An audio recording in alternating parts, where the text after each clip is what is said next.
Welcome back to the Word Room. I'm so glad you're here. We're going chapter by chapter through the entire Bible, breaking down a summary of each chapter, some key takeaways, and what it tells us about God. Today, we're on Genesis 14, and we meet an interesting character named Melchizedek. You don't want to miss this. Stick around to the end. Let's go.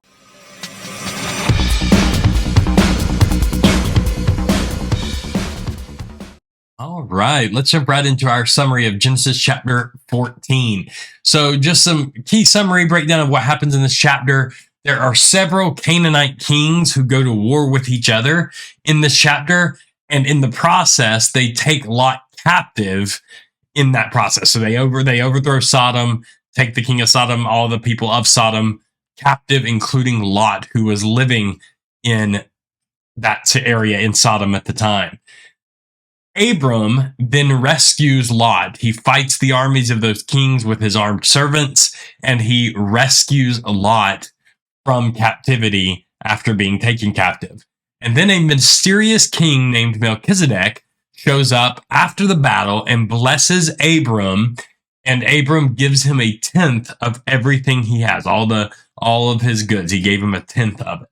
So some key takeaways from this chapter. One thing we notice is that many of the people who lived in Canaan in the days of Abram were bent on conquest and domination, taking over other lands for themselves.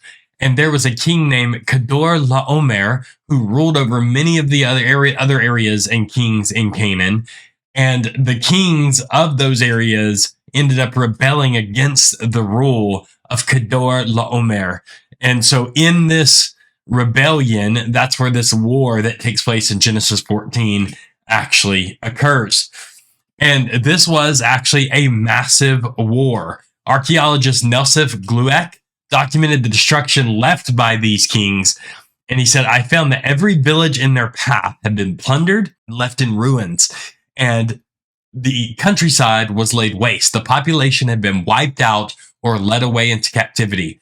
For hundreds of years thereafter, the entire area was like an abandoned cemetery, hideously unkempt, with all its monuments shattered and strewn to the ground in pieces. This is very, very interesting because we read this and it's a very short few verses on this war and don't realize the extent, but it was a massive war that Abram ended up getting involved in, a massive war. And a part of this plundering, where they would plunder and take people into captivity, well, they took Lot captive in Sodom and Gomorrah. So Abram hears there's actually someone who escapes the destruction in Sodom and ends up fleeing and finds Abram. And Abram hears about Lot being taken captive. And he arms his 318 servants. That's how many servants it says he has, which is a lot of servants. In the context of a military, not a huge number. But he arms his 318 servants, and they pursued the armies that took Lot to the northern point of Israel. So they went all the way to the north of Israel, and he was down low, so they pursued him a long way. They end up attacking him at night with his army, Abram's army, splitting into two groups and doing a coordinated attack. It was a very intelligent way of fighting this war with his 318 servants. So he goes to war against these kings who have taken Lot captive. He succeeds in rescuing Lot and the others who were captured as well as all the goods they had stolen.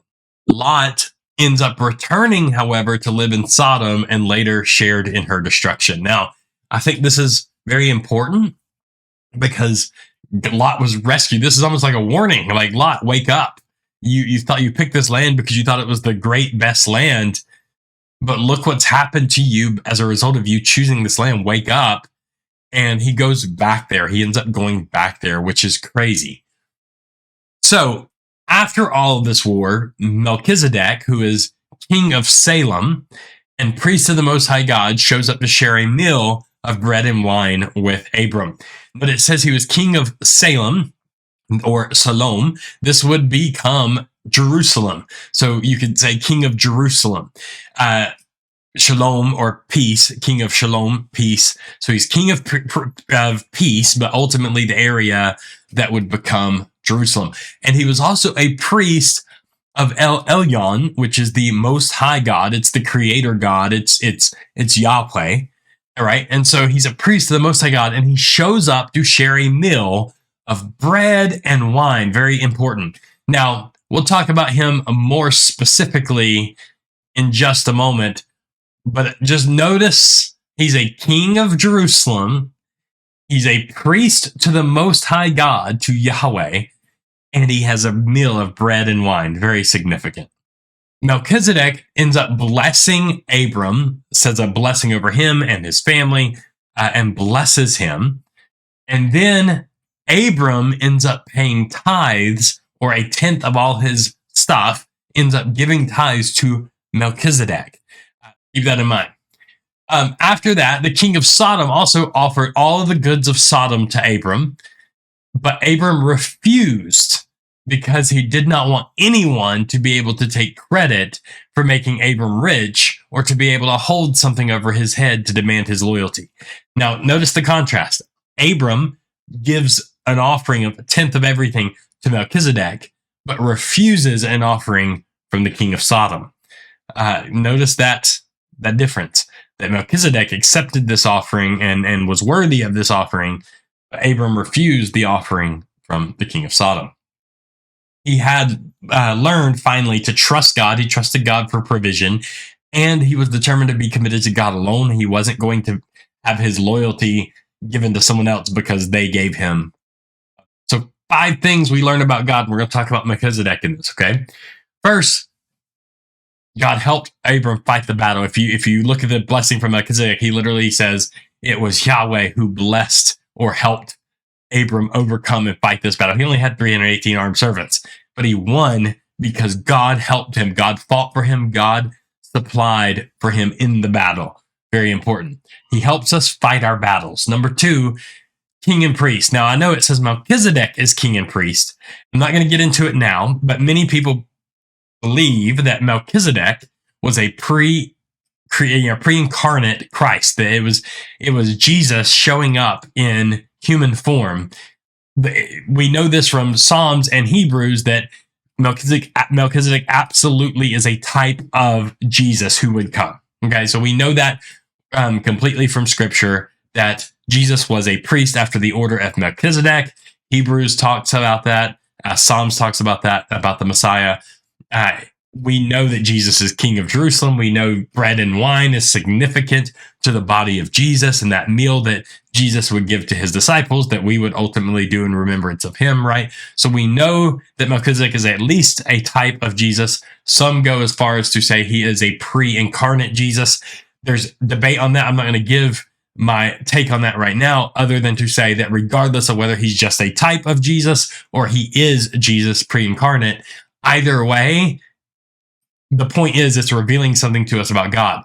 Jesus was both king, ruler, just, judge, who had authority to rule, but he's also priest who connects us to God, right? So Jesus fulfilled both roles of king and priest. That here's the important part that you need to take away from this. You have a king who rules over you in perfect justice, but also is merciful as a priest who connects you back to God, who reconciles you to God. That's very, very important. Number 3, he ministers to us in our weakness as a type of Jesus, as a type of Christ, right? Melchizedek, Abram and his servants just fought a war. They were weak, they were broken, and here he is providing them bread and wine. That in our weakness, when we are broken, when we are worn out, when we are tired, when we are in and of ourselves just need something, we're broken, we're in need, he's there to minister to us in our weakness. That's the God you have. He doesn't look at your weakness and cast you aside. In your weakness, he shows up and ministers to you in your weakness. He's worthy of our gifts, just like Melchizedek paid tithes, or Abram paid tithes to Melchizedek. So God himself is worthy of the gifts that we give him. He is worthy of more than we could ever give him. And ultimately, he cares about what we got ourselves into. The only reason Abram's having to fight this war in the first place is because he took Lot with him. God didn't tell him to take Lot with him. God told him to leave his father's house. Abram got himself into this mess, and God still cared enough to come help him fight the battle and then minister to him after. How incredible is that? That even when we get ourselves in mess, he's still there to help us. incredible about our God. 5 things we learned about God. Hope you take this, go dig a little deeper into this passage, and I'll see you next time.